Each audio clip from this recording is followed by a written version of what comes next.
My video agency has scaled to over $20,000 a month in revenue, but I've made my fair share of mistakes, so I want to share them with you so you can learn from them.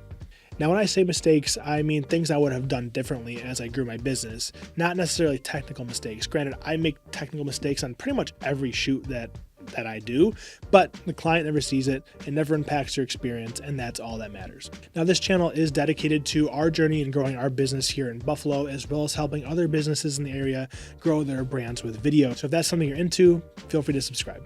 Mistake number one is underpricing our services.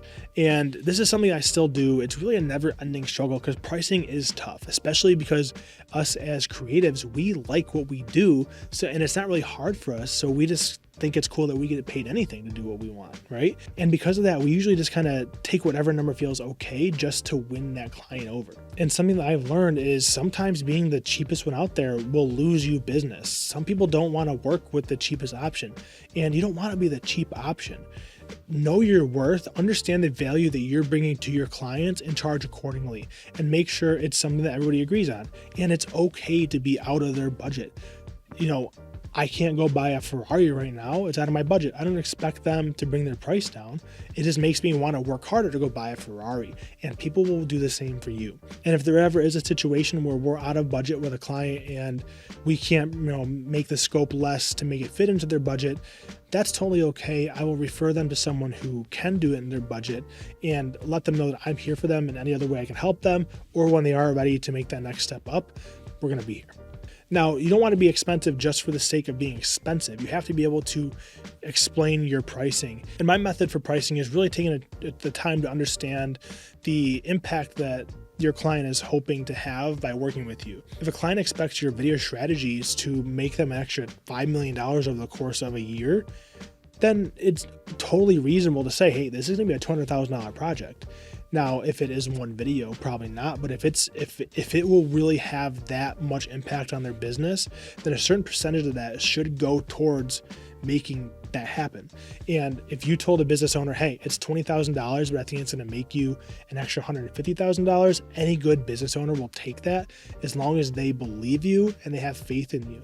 Now, if they don't think that you're going to be the one to get the job done, that's a whole nother problem. But know your value and know how to explain it to them in the right way. Something I like to do is think about, hey, how many sales do you need to have in order to make the price of our video strategy back? And that usually is it's received really well because business owners understand, like, okay, it's this investment, but if I do 5 sales, the videos have paid for themselves, and now they're assets that we have forever that are going to continue to make us money for as long as we want them to. If you're underpricing just to get a lot of clients under your belt, something that will happen most likely is you're going to get burnt out, and you will start to be really stressed out and trying to handle that many clients, that many deadlines, depending on the deliverables. Or you'll have to hire people and then have to get more of those lower paying clients to start paying for the people you hired. And it just becomes a nightmare. So don't run the risk of burning out. Of course, there's a time and place for lower paying clients and things like that, but just know your worth, charge what you're worth, and don't undersell yourself.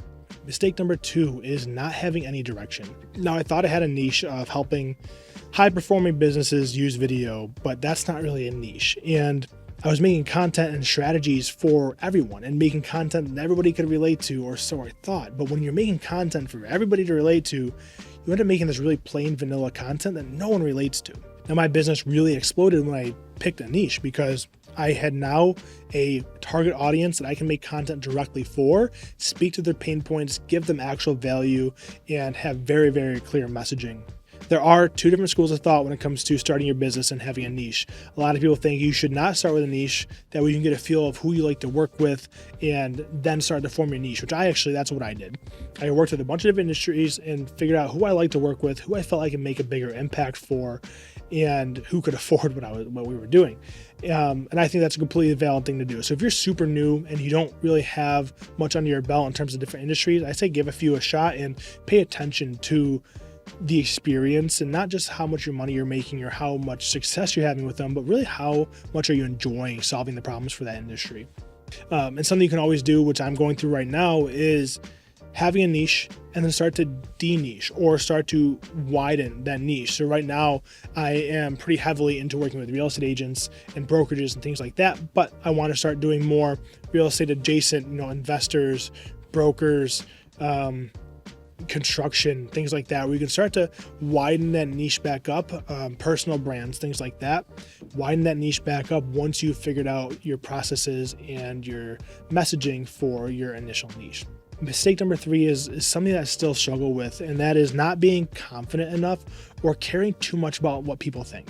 Now, I've always been a little self-conscious. I don't know if you noticed, but I'm bald.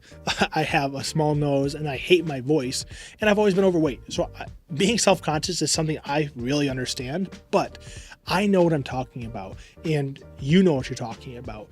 And that should be where the confidence comes from, not in how we look or how we sound.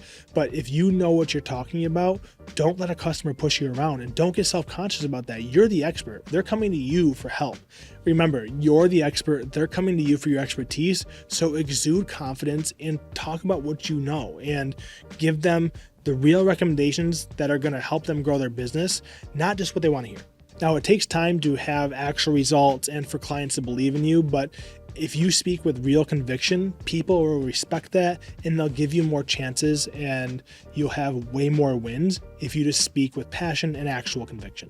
Also, the sooner you let the real you come out, the better. Caring too much about what people think about you and trying to be someone you're not it's exhausting. I've done it myself. I have videos where I was wearing a suit.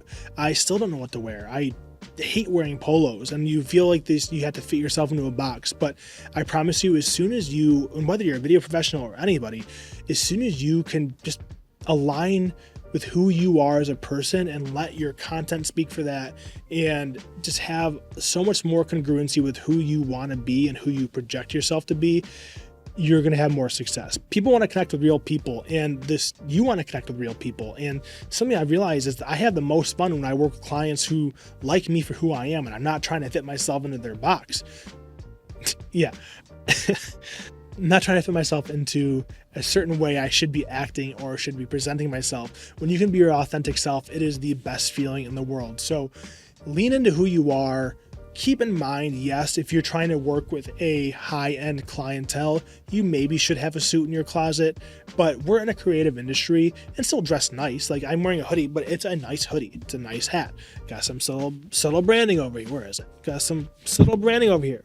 Subtle branding with a blue dot. But dress nice, be nice, don't be a slob, but be yourself, be comfortable. Because when you're comfortable, that's when you're gonna have the most confidence in what you're doing, and people pick up on that.